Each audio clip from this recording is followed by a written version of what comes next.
Hello guys, welcome to virtual infratech. नई series लेके आए हम गिट के बारे में। तो देखते हैं कि गिट क्या है। आजकल मार्केट में काफ़ी गिट चल रहा है। जहाँ पे भी कंपनी है वहाँ पे गिट आएगा ही। यानी कि कंपनी यानी कि जो आईटी इंडस्ट्रीज़ है, आईटी कंपनी है, तो जो भी कुछ डेवलपर हैं अपना कोड सेव करते हैं गिट सर्वर के अंदर। तो वो किस तरह से है, क्या है, तो देखते हैं हम आगे। इंट्रोडक्शन दे रहा हूँ मैं गिट का यहाँ पे। ये इंट्रोडक्शन है और थोड़ा सा हल्का सा टच करेंगे कि गिट क्या है। तो देखते हैं गिट एंड गिटहब। तो गिट अलग कंसेप्ट है और गिटहब अलग कंसेप्ट है। तो गिट क्या है और गिटहब क्या है। तो गिट और गिटहब की डिफरेंस हम देखेंगे यहाँ पे इस लेक्चर में या फिर आगे कंटिन्यूअसली ये जो सीरीज़ करने वाले हैं आप, इसमें ये सीखेंगे गिट फंडामेंटल है ये सब कुछ। तो व्हाट इज़ गिट, गिटहब क्या है, गिट लैब क्या है, बिट बकेट क्या है। उसके बाद हम हिस्ट्री जानेंगे गिट की, अंडरस्टैंड करेंगे कि गिट, गिटहब और गिट लैब इनके बीच में डिफरेंस बिटवीन क्या है वो भी देखेंगे। What is Git version control system and control system के टाइप्स देखेंगे वर्जन कंट्रोल सिस्टम के। इसका जो गिट जो है, गिट जो मैं पढ़ा रहा हूँ आपको, जो कुछ बता रहा हूँ गिट के बारे में, उसका फ्लो क्या है। देखो, अभी जब तक आपको फ्लो नहीं पता चलेगा, यानी कि आपके माइंड में जब तक पिक्चर नहीं बनेगा कि ये गिट किस तरह से वर्क करता है, तब तक आपको गिट पता ही नहीं चलेगा। ठीक है। तो आपको पता ही नहीं कि गिट क्या वर्क कर रहा है, किस तरह से वर्क कर रहा है, उसका फ्लो क्या है। फ्लो यानी कि एक माइंड मैप। जो भी कुछ हम फ्लो बनाते हैं ना, माइंड में एक पिक्चर बनाते हैं, उसको हम फ्लो कहते हैं। तो गिट इंस्टॉलेशन और कॉन्फ़िगरेशन किस तरह से करना है, गिटहब पे अकाउंट किस तरह से बनाना है, या फिर गिट पे हम अकाउंट किस तरह से क्रिएट करेंगे, अलग-अलग यूज़र किस तरह से क्रिएट करेंगे गिट सर्वर पे, गिट रिपॉजिटरी किस तरह से क्रिएट करेंगे वो भी देखेंगे हम। गिट कमांड देखेंगे, अलग-अलग गिट्स कमांड है गिट के। जो भी कुछ पुश करना है, पुल करना है, वो कमांड कहाँ पे यूज़ होने वाली है, वो सब कुछ हम देखेंगे। उसके बाद commit, create, clone, manage repository. उसके बाद ब्रांचिंग देखेंगे। ब्रांचिंग के अंदर विजुअलाइजिंग ब्रांचेस है, ब्रांच नेमिंग है, इसको हम क्रिएट करेंगे। हैंडल मर्ज किस तरह से करना है, क्रिएटिंग, एक्सेप्टिंग, रिजेक्टिंग, मर्ज रिक्वेस्ट, ये सब कुछ, ये जितना भी आपको लर्न ऑब्जेक्टिव में आप इसका स्क्रीनशॉट लेके देख लो कि ये हम सब कुछ आगे कवर करने वाले हैं। तो देखते हैं कि इसमें मैंने कुछ ब्रीफ थोड़ा सा हल्का सा टच किया है कि गिट क्या है। तो देखते हैं हम आगे। What is Git and why should you use it.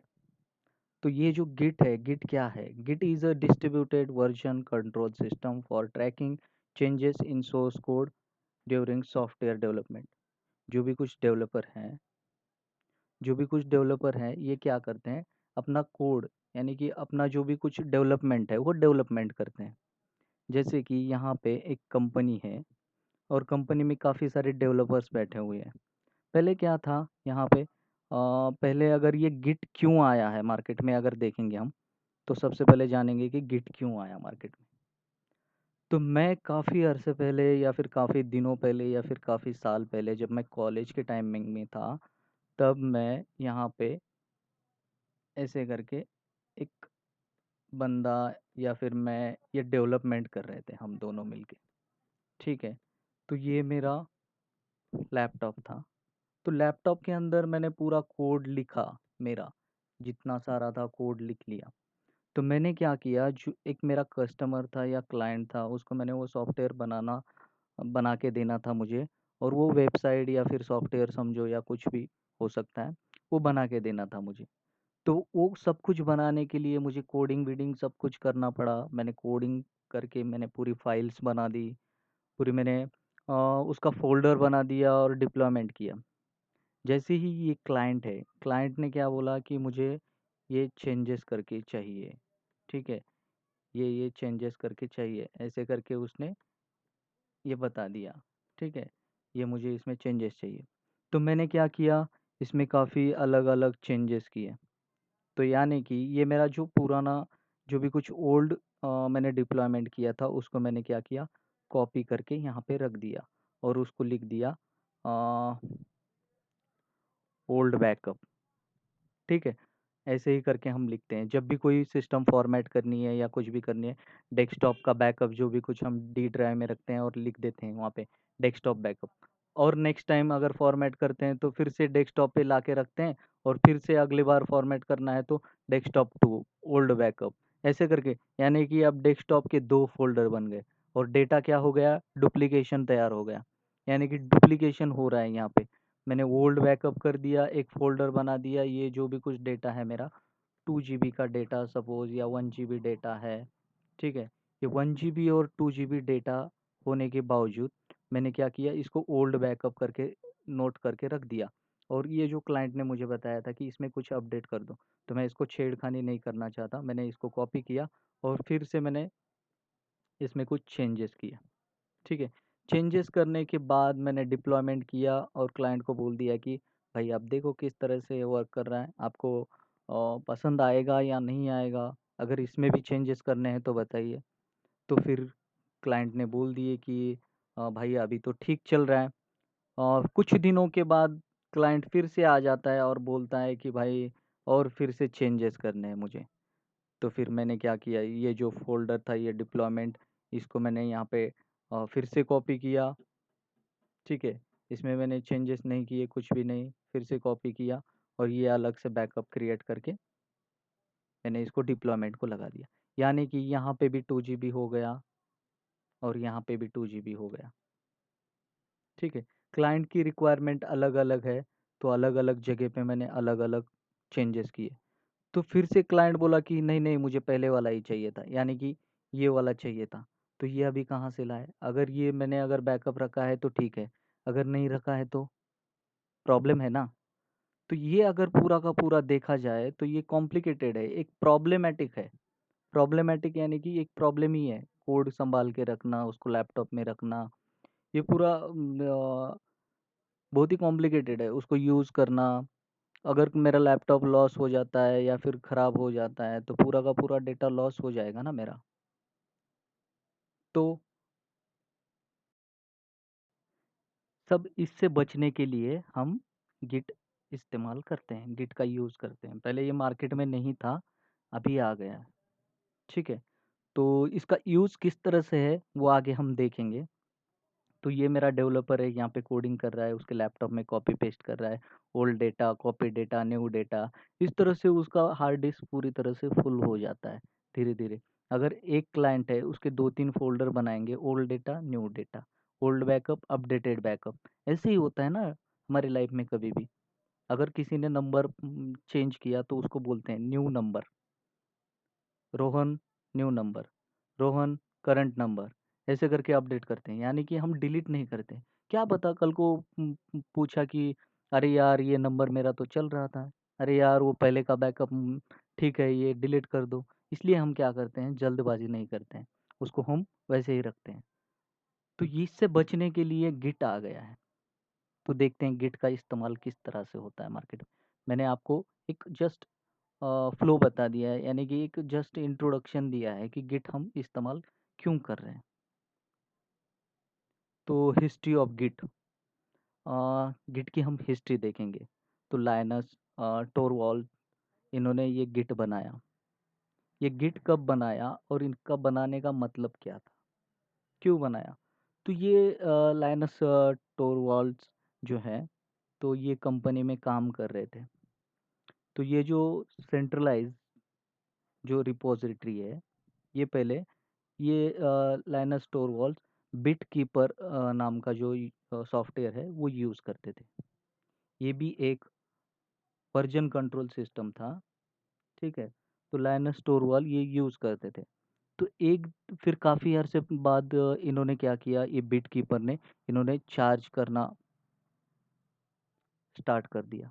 यानी कि इन्होंने बोल दिया लाइनस टोरवॉल्ड्स को कि भाई अब इतने दिन तक तो आप फ्री यूज़ किए, अब मुझे पे करना पड़ेगा, आप ये फ्री यूज़ नहीं कर सकते। तो फिर नो तो फिर बैठ गए, अभी ये सोचने लगे यार क्या करे क्या करे। तो फिर सब बंदे आ गए एक साथ में मिलके, उन्होंने एक मीटिंग अरेंज की। मीटिंग में बता दिया कि भाई अभी जो हम बिटकीपर जो वर्जन कंट्रोल सिस्टम यूज़ कर रहे थे, वो अभी हमें उसे पैसे पे करना पड़ेंगे अभी। अभी हम फ्री यूज़ नहीं कर सकते।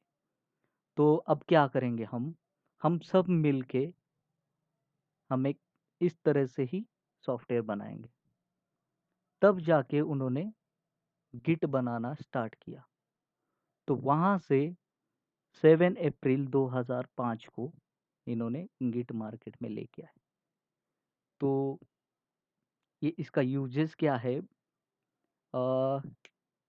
It can use to track changes in any set of files. ये ट्रैक करना है हमें कि जो भी कुछ फाइल्स में हम चेंजेस कर रहे हैं उसको ट्रैक करना है, कौन से फाइल्स में हमें चेंज किए हैं। ये हम आगे डीपली देखेंगे, इसका यूजेस इतना ही समझ लो। ये ऑपरेटिंग सिस्टम किन किन ऑपरेटिंग सिस्टम में चलता है? तो Linux, Mac OS, Solaris, Windows. ये ओपन सोर्स है, कोई भी ऑपरेटिंग सिस्टम में आसानी से चल सकता है। ये जो गिट है ये सी, पर्ल, टीसीएल, पाइथन ये लैंग्वेज में इन्होंने बनाया है। 7 अप्रैल 2005 को इन्होंने लॉन्च किया था मार्केट में। आज के डेट में, अगर आज के डेट में अब मैं वीडियो जो बना रहा हूँ आज के डेट में अगर देखा जाए 2.28 वर्जन चल रहा है। 27 जुलाई 2020 में इन्होंने ये लॉन्च किया था। तो ये हिस्ट्री के बारे में हमने देखा। तो आगे देखते हैं type of version control system. तो ये गिट क्या है? गिट एक वर्जन कंट्रोल सिस्टम है। तो इसके अलग अलग टाइप्स हैं: local version control system, centralised version control system and distributed version control system. तो गिट तो हमने देखा, उस हिस्ट्री के बारे में देखा। ये सब कुछ देखने के बाद हम देखते हैं कि लोकल वर्जन कंट्रोल सिस्टम क्या है। ठीक है, हमें तो पता चल चुका कि गिट हम क्यों यूज़ कर रहे हैं। ठीक है, तो देखते हैं लोकल वर्जन कंट्रोल सिस्टम क्या है। व्हाट इज वर्जन कंट्रोल और लोकल वर्जन कंट्रोल? ठीक है, तो गिट तो आ गया मार्केट में, गिट तो हम यूज़ कर रहे हैं, सब कुछ तो यूज़ कर रहे हैं हम। डेटा जो भी कुछ कॉपी कर रहे हैं से उससे तो हमें छुटकारा मिल चुका। लेकिन गिट आ गया। गिट के बाद ये जो फाइल्स है, ठीक है, यहाँ पे जो आप फाइल्स देख रहे हो, यहाँ पे मैं कलर चेंज कर लेता हूँ ज़रा। यहाँ पे जो ये फाइल देख रहे हो, ये फाइल के अंदर मैं क्या कर रहा हूँ, ये मेरा लोकल कंप्यूटर है। क्या है? ये लोकल कंप्यूटर है। कंप्यूटर के अंदर मैंने गिट इंस्टॉल किया है और लोकल वर्जन कंट्रोल सिस्टम के बारे में हम देख रहे हैं। यानी कि एक लोकली, एक कंप्यूटर के अंदर ही किस तरह से यूज़ होता है। ये लोकल वर्जन कंट्रोल सिस्टम में ये फाइल है। फाइल के अंदर क्या हो गया, मैंने कोडिंग किया और उसको मैंने सेव कर दिया। तो कंप्यूटर के अंदर ही क्या हो गया, मेरा डेटा सेव हो गया यहाँ पे वर्जन 1 करके। ठीक है, कुछ दूसरे दिन आ गया, मैं कंपनी के अंदर या फिर घर पे वर्क फ्रॉम होम कर रहा हूँ, तो फिर से मैंने इस फाइल में चेंजेस किए। मेरे मैनेजर से पूछा कि मैंने इस तरह से कोड लिखा है, तो ये ठीक है? तो मैनेजर ने बोल दिए कि नहीं, इसमें थोड़ा सा चेंजेस कर ले। तो मैंने चेंजेस किया और फिर से सेव किया। तो इसी फाइल में मैंने फिर से सेव करने के बाद यहाँ पे बन गया मेरा वर्जन 2। ठीक है, तो वर्जन 2 के बाद मैंने फिर से गया मैनेजर के पास। भाई बोला, ज़रा देख लेना कि मैंने कोड तो बना दिया है, ये किस तरह से बना हुआ है, या ठीक चल रहा है या नहीं चल रहा है, क्या इसमें कुछ चेंजेस करने हैं? तो मैनेजर ने बोल दिए कि इससे पहले तो तूने बहुत अच्छा बेहतर बनाया है। ठीक है, इसमें थोड़ा सा चेंजेस और कर ले, यहाँ से थोड़ा सा ये हटा दे, एक्स वाई जेड चीज़ें, और उसको सबमिट कर दे। तो फिर से मैं आ गया, इस फाइल में चेंजेस किया और फिर से मैंने सेव किया। तो यहाँ पे 3 टाइम मैंने सेव किया था, 1, 2, 3। तो ये मेरा अलग-अलग वर्जन्स में सेव हो गया। यही फाइल मैं सेव किया वर्जन 1 में, यही फाइल मैंने सेव की वर्जन 2, यही फाइल सेव की वर्जन 3। तो ये फाइल में जो-जो मैंने कंटेंट सेव किए थे, वो सब कुछ अलग-अलग बन गए। यानी कि अगर मुझे देखना है कि मैंने फर्स्ट फाइल में मैंने क्या चेंजेस किए थे, तो वो भी मुझे देखेंगे। सेकंड फाइल में क्या चेंजेस किए थे, वो भी मुझे दिखेंगे। और थर्ड फाइल में मैंने क्या किए थे, वो भी मुझे दिखेंगे। यानी कि अगर मैनेजर बोल दिए कि ये सब डिलीट कर दे, ये 2 भी कोड वर्जन 2 और वर्जन 3 दोनों भी डिलीट कर दे और वर्जन 1 सेलेक्ट कर दे। तो भाई मैनेजर है, कुछ भी बोल सकते हैं, ये रख दे वो रख दे। तो मैं फिर से नया कोड तो नहीं कर सकता, यानी कि मैं भूल गया यार मैंने क्या लिखा था, मुझे पता नहीं चल रहा है यार, वो पहले वाला ही ठीक चल रहा था। यानी कि सेव करने के बाद हम रोल बैक भी कर सकते हैं, यानी कि हम पिछले कोड में भी जा सकते हैं। ठीक है, इसीलिए ये लोकल वर्जन कंट्रोल सिस्टम था। ये जो गिट का था लोकल वर्जन कंट्रोल सिस्टम था, ये बहुत अच्छा तरीका था, जो कि फाइल बैकअप कर रहे थे उससे बेटर। ठीक है, लेकिन ये मार्केट में नहीं रहा। क्यों? क्योंकि इसमें डिसएडवांटेजेस है। डिसएडवांटेजेस ये है इसमें कि ये लोकली यूज़ हो रहा है। लोकली यूज़ हो रहा है यानी कि लोकल कंप्यूटर के अंदर ही यहाँ पे वर्जनिंग हो रहा है। अगर मेरा सिस्टम अगर लॉस हो जाता है या खो जाता है या डैमेज हो जाती है, हार्ड डिस्क करप्ट हो गई, ऑपरेटिंग सिस्टम करप्ट हो गया, सॉफ्टवेयर लॉस हो जाता है और पूरा का पूरा मेरा डिस्ट्रॉय हो जाएगा डेटा। तो ये सबसे बड़ा डिसएडवांटेज था। फिर भाई के दिमाग में तो आ गया यार डिसएडवांटेज है। ठीक है, तो फिर उन्होंने क्या किया, एक बहुत ही बेहतरीन चीज़ लेके आई मार्केट में, वो थी सेंट्रलाइज्ड वर्जन कंट्रोल सिस्टम। तो देखते हैं सेंट्रलाइज्ड वर्जन कंट्रोल सिस्टम क्या है। तो एक्सप्लेन करता हूँ मैं आपको। ये चीज़ यहाँ पे मेरा एक डेवलपर बैठा हुआ है और यहाँ पे दूसरा डेवलपर है और यहाँ पे तीसरा है। ठीक है, ये क्या कर रहे हैं, ये वर्क स्पेस है, वर्किंग स्पेस है इनका। ये जो काम कर रहे हैं ये काम करने की जगह है। हमने जो पिछली स्लाइड में काम कर किया था लोकल सिस्टम में, उसी तरह से ये काम कर रहे हैं। इन्होंने कोड लिखा है। ठीक है, एक फाइल पे काम कर रहे हैं ये। फॉर एग्जाम्पल XYZ इसने कोड लिखा, XYZ इसने कोड लिखा, ABC इसने कोड लिखा और YPQ इसने कोड लिखा।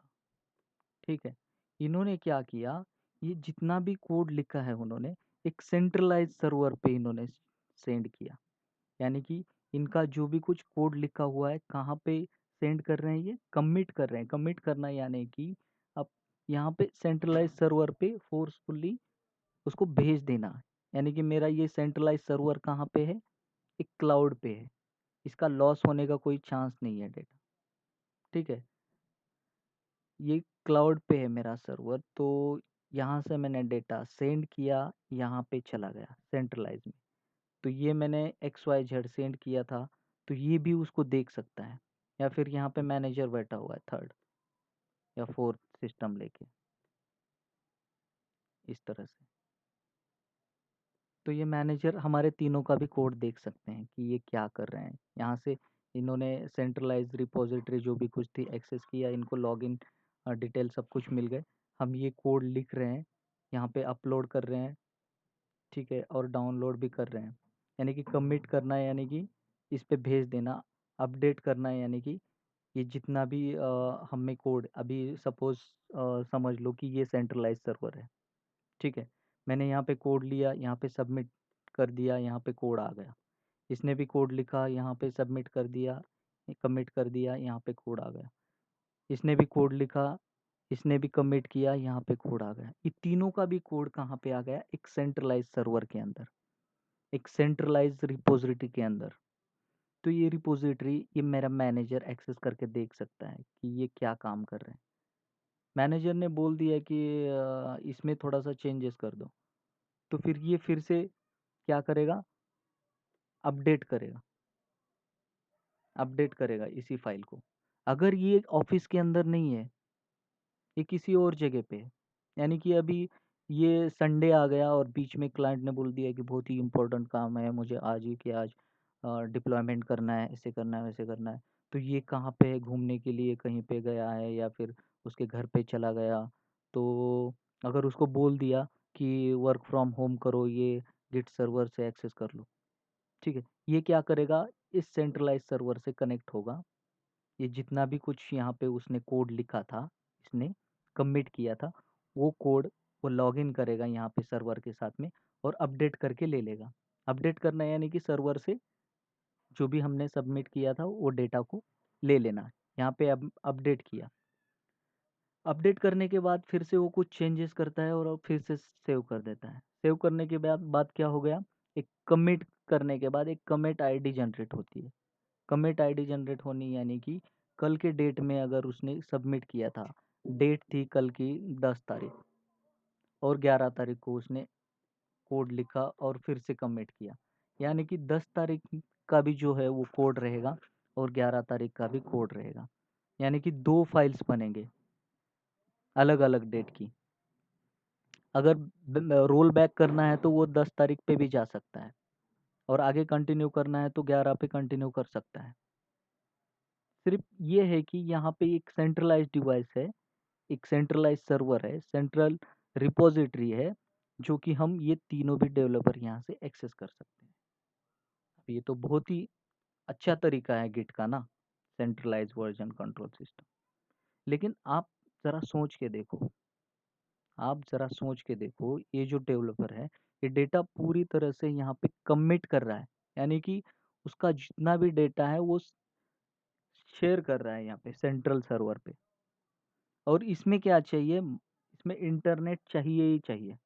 अगर इंटरनेट नहीं है, ये बंदा कहाँ पे चला गया और इसके पास इंटरनेट नहीं है, तो फिर मैनेजर को बोलेगा, सर मेरे पास तो इंटरनेट ही नहीं है, मैं डेटा कैसे अपडेट कर दूं, कैसे अपडेट कर दूं डेटा।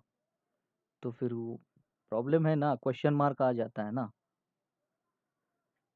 और रही बात दूसरी, ये अगर सेंट्रल जो रिपोजिटरी है या फिर सेंट्रल जो सर्वर है, ये अगर खराब हो जाता है, खुदा ना खास्ता अगर कुछ हो गया इस सर्वर को, तो पूरा का पूरा डेटा लॉस हो गया ना। कल को पूरे डेवलपर बैठेंगे घर पे और सोचेंगे कि हमने इतने दिन तक काम किया था, कहाँ गया वो काम हमारा, सर्वर ही नहीं चल रहा है ना। तो क्या फिर से दोबारा काम करेंगे? कितना ड्रॉबैक है बड़ा।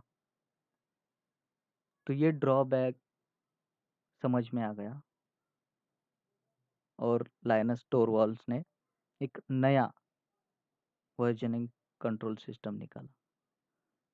तो ये सबसे बेहतरीन वर्जन कंट्रोल सिस्टम था distributed distributed version control system. ये मार्केट में आया, तो इसके बारे में हम देखते हैं ज़रा। डिस्ट्रीब्यूटेड वर्जन कंट्रोल सिस्टम ये बहुत ही बेहतरीन चीज़ है, यानी कि ये सेंट्रलाइज वर्जन कंट्रोल सिस्टम से काफ़ी फास्ट भी है। इसमें इंटरनेट की ज़रूरत नहीं है, एक तो ये फास्ट भी है, और ये सर्वर, डेस्टिनेशन सर्वर अगर डाउन भी हो गया, या फिर ये अगर सर्वर है मेरा, एक मिनट आपको बता ही दे देता हूँ। ये मेरा सर्वर है, ये सर्वर अगर डाउन भी हो जाता है, सेंट्रल रिपोजिटरी ये डाउन भी होने के बाद यहाँ पे मेरे पास डेटा रहेगा। यानी कि कितना अच्छा बेहतरीन चीज़ है ये। आज की डेट में अगर देखा जाए ना, तो डिस्ट्रीब्यूटेड वर्जन कंट्रोल सिस्टम ही यूज़ हो रहा है। तो इसका जो फ्लो है ये किस तरह से वर्क करता है, मैं आपको एक्सप्लेन करता हूँ। तो उस तरह से ही सेंट्रलाइज वर्जन कंट्रोल सिस्टम की तरह ही ये यूज़ करता है, बट थोड़ा सा अलग है। तो उसमें क्या चेंजेस है वो देखते हैं। यहाँ पे डेवलपर है, वहाँ पे भी डेवलपर था, ये 3 डेवलपर वहाँ पे भी थे सेंट्रलाइज वर्जन कंट्रोल सिस्टम में। ये 3 डेवलपर कोडिंग कर रहे हैं।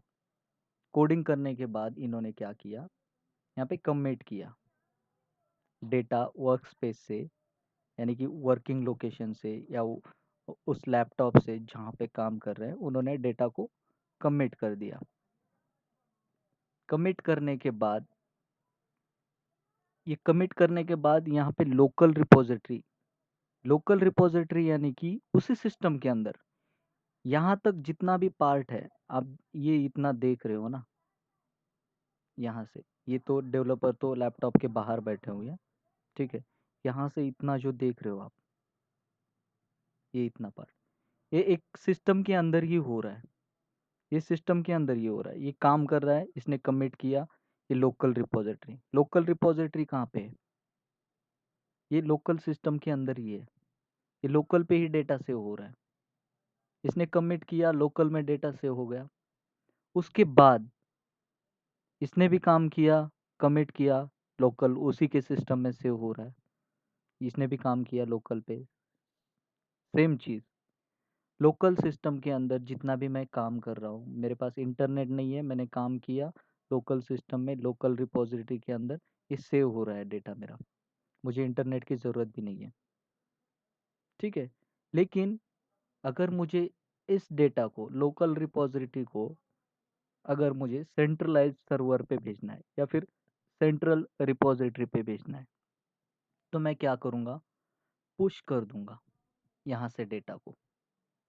इससे पहले हम क्या कर रहे थे, डायरेक्ट कमिट कर रहे थे, कमिट करने पे वो सेंट्रलाइज सर्वर पे या फिर सेंट्रल रिपोजिटरी पे वो डेटा अपडेट हो रहा था, जा रहा था। अब यहाँ पे वैसे नहीं, जहाँ पे मैं कमिट कर रहा हूँ तो लोकल सिस्टम में ही वहाँ वहीं पे है मेरे लोकल रिपोजिटरी में, और उसके बाद वहाँ से पुश कर रहा हूँ तो सेंट्रल रिपोजिटरी में जा रहा है डेटा। यानी कि यहाँ पे एक बैकअप बन गया मेरा, और यहाँ पे एक बैकअप बन गया, ठीक है। अगर मेरा यहाँ पे डेटा लॉस हो जाता है तो मेरा डेटा यहाँ पे रहेगा, ठीक है। ये तीनों का डेटा है, ये तीनों की अलग अलग कहानी है। इसका डेटा लॉस हो गया, इसने अपडेट किया था, यहाँ पे अवेलेबल है। ये सर्वर लॉस हो गया, यहाँ पे डेटा अवेलेबल है, ठीक है। इसका डेटा यहाँ पे भी अवेलेबल है और यहाँ पे भी अवेलेबल है। यानी कि पॉसिबिलिटी कैसी है, अलग अलग पॉसिबिलिटी है। एक का डेटा लॉस हो रहा है, एक का सर्वर लॉस हो रहा है, और एक का दोनों से भी ठीक ठाक चल रहा है। ये खुश नसीब बंदा है, इसलिए सबसे ठीक ठाक चल रहा है, ठीक है। आपको आई थिंक कंसेप्ट समझ में आ गया होगा। यहाँ पे एक सिस्टम के अंदर चल रहा है, यहाँ पे मैंने कमिट किया, कमिट करने के बाद मेरे लोकल सिस्टम में, लोकल रिपॉजिटरी में डेटा स्टोर हो रहा है।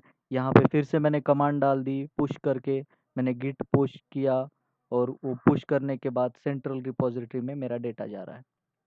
सेंट्रल रिपॉजिटरी में डेटा जाने के बाद यहाँ पे एक बैकअप फाइल बन गई, और यहाँ पे एक बैकअप फाइल बन गई। जब भी मेरा डेटा लैपटॉप ख़राब हो जाता है या फिर कुछ हो जाता है तो मैंने नया लैपटॉप ले लिया, यहाँ से मैंने नया परचेस करके मैंने लॉगिन किया गिट के अंदर, और पूरा का पूरा मैंने पुल कर लिया। अब देखो यहाँ पे पुल का पता चला आपको, कि पुल करना यानी कि डेटा को डाउनलोड करना। ये सेंट्रल रिपॉजिटरी से डेटा डाउनलोड करके अपने लैपटॉप में ले लेना। अगर मैं पुणे लोकेशन पे काम कर रहा हूँ, ठीक है, और मैंने यहाँ पे लैपटॉप छोड़ के चला गया, मैं कहाँ पे, दिल्ली लोकेशन में, दिल्ली ऑफिस में मुझे काम करना है, तो मुझे कुछ फाइल्स चाहिए था। तो रिमोटली मैं क्या करूँगा, गिट सर्वर से कनेक्ट हो जाऊँगा, और जितना भी मुझे रिपॉजिटरी, सेंट्रल रिपॉजिटरी का डेटा मैंने सेव करके रखा था इस सर्वर के अंदर, वो पुल करके ले लूँगा मैं, और पुल करके लेने के बाद मैं वो अगला काम कर सकता हूँ। तो डिस्ट्रीब्यूटेड वर्जन कंट्रोल सिस्टम का ही यूज़ हो रहा है आजकल मार्केट में, क्योंकि बहुत बेहतरीन चीज़ है ये। इसलिए कि आप कहीं पे भी रहने दो, ये सेंट्रलाइज है। आप यहाँ पे यूएस में बैठे हो, और यहाँ पे बंदे इंडिया में बैठे हैं, ठीक है। ये एक ही प्रोजेक्ट पे काम कर रहे हैं, एक ही फाइल पे काम कर रहे हैं, एक ही प्रोजेक्ट पे एक ही फाइल पे काम कर रहे हैं। इसने डेटा सेव किया, ये डे टाइम है, ये नाइट टाइम है, ठीक है। इसने ये फाइल पे काम कर लिया, कुछ कोड वेड लिख लिया, और कमिट करके इसने पुल कर दिया, ठीक है, इंडिया के बंदे ने। तो फिर वो क्या करेगा, यूएस वाला बंदा यहाँ पे पुल करके ले लेगा डेटा।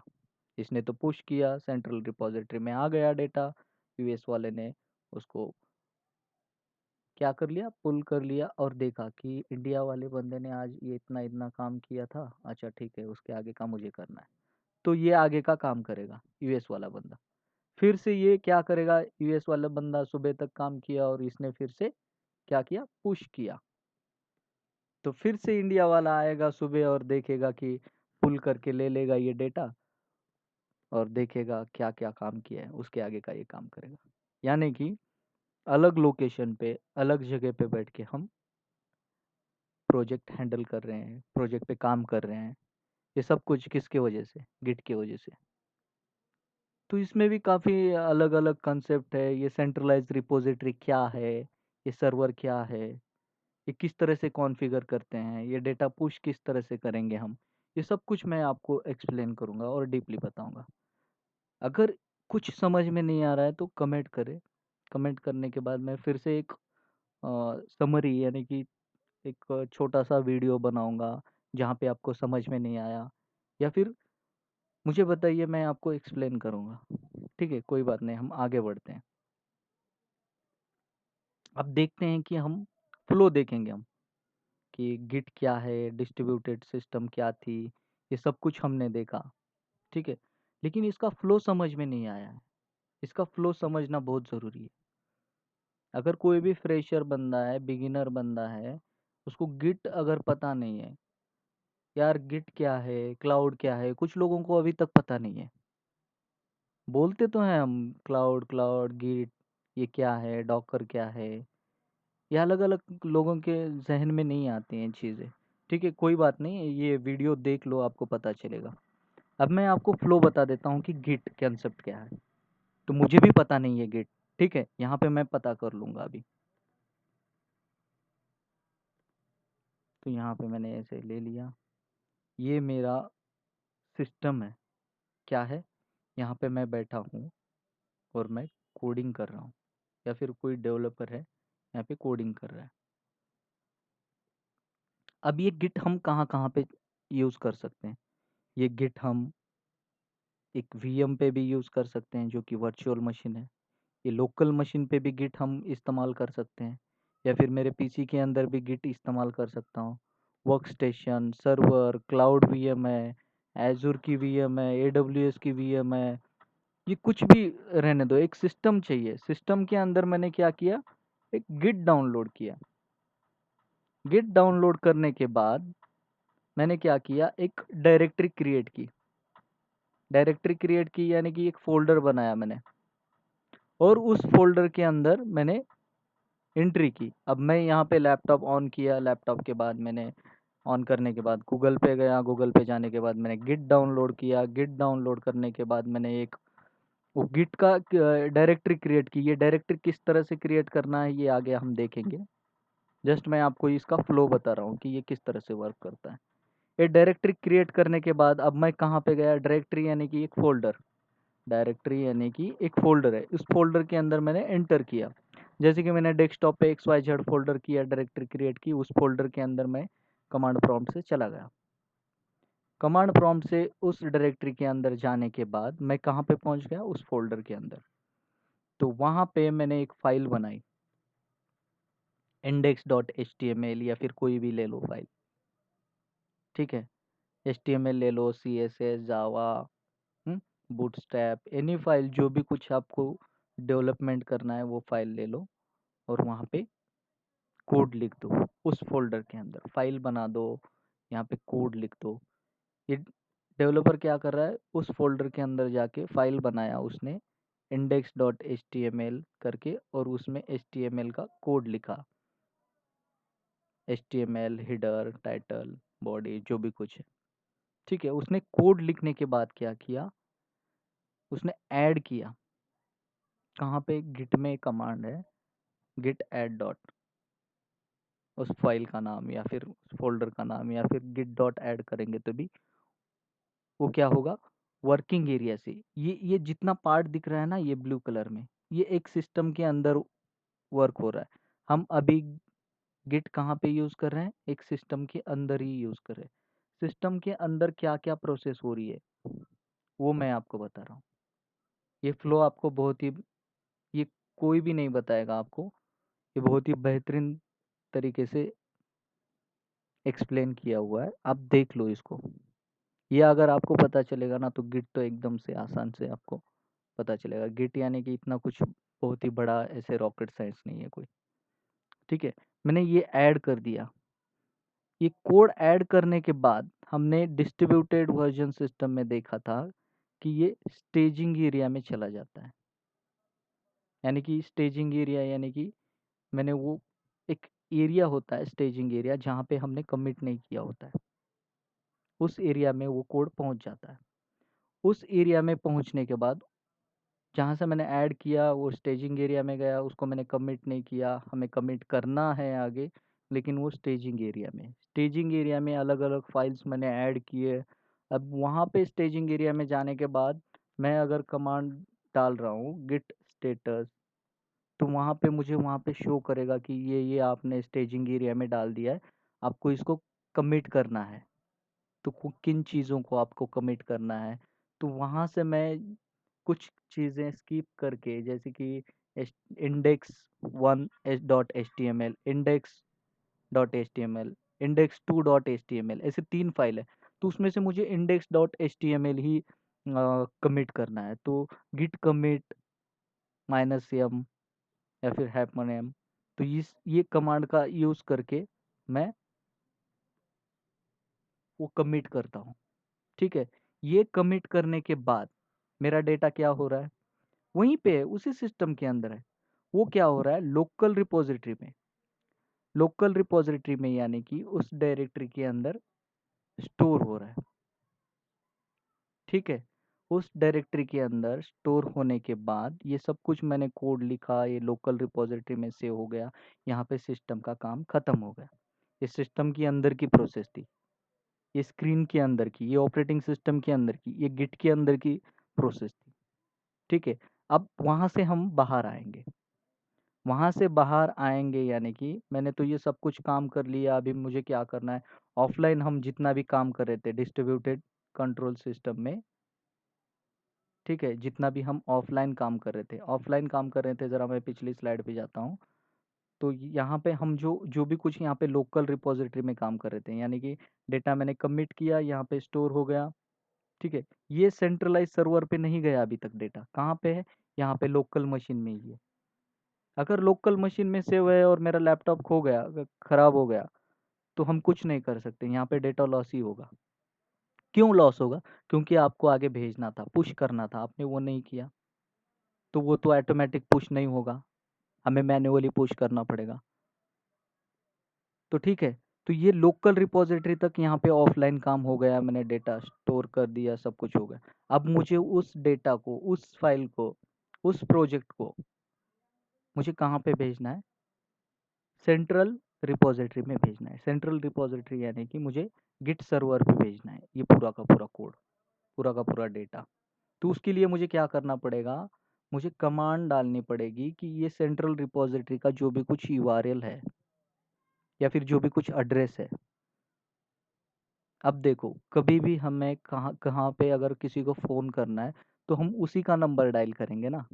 अगर मैंने सोचा कि रोहन को मुझे फ़ोन करना है और मैंने रोहित का नंबर डायल किया, तो रोहन को फ़ोन लगेगा? नहीं लगेगा, क्योंकि रोहित को ही लगेगा ना। तो रोहन और रोहित, इनका जो नंबर है और इनका नाम जो है, तो इनके साथ जुड़ा हुआ नंबर है वो, यानी कि एक टैगिंग है उनका। तो यहाँ पे एक यूआरएल होता है हर एक सर्वर का, रिपॉजिटरी का। तो वो यूआरएल हमें कनेक्ट करने के लिए यहाँ पे गिट रिमोट ऐड ओरिजिन, और उसके बाद उसके आगे सर्वर का एड्रेस डालना पड़ेगा। तो हम क्या हो गए, यहाँ से हमने लोकल पे सब कुछ, लोकल रिपॉजिटरी में काम किया, मैंने कनेक्ट किया कहाँ पे, मेरा रिमोट सर्वर है वहाँ पे। रिमोट सर्वर के साथ मैं कनेक्ट होने के बाद मैं क्या करूँगा, अभी पिछली स्लाइड पे जाएंगे, यहाँ तक मैं लोकल रिपॉजिटरी में काम कर रहा था, ये सब कुछ काम किया, रिमोट सर्वर से काम किया, और मैं क्या करूँगा, डेटा को पुश करूँगा।